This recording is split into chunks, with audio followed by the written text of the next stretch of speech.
Қайырлы күн, құрметті жерлестер, әріптестер.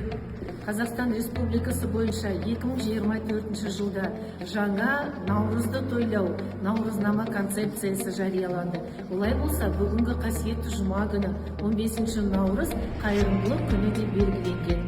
Қайырымдылық адамгершіліктің ең хас биік бір қасиеті. Олай болса, Бөрлі колледжінің ұжымы, студенттік парламент жастары бүгін қайырымдылық акциясы аясында қайырымдылық жасаудан жалықпайық деген тамаша шараны ұйымдастырып жатыр.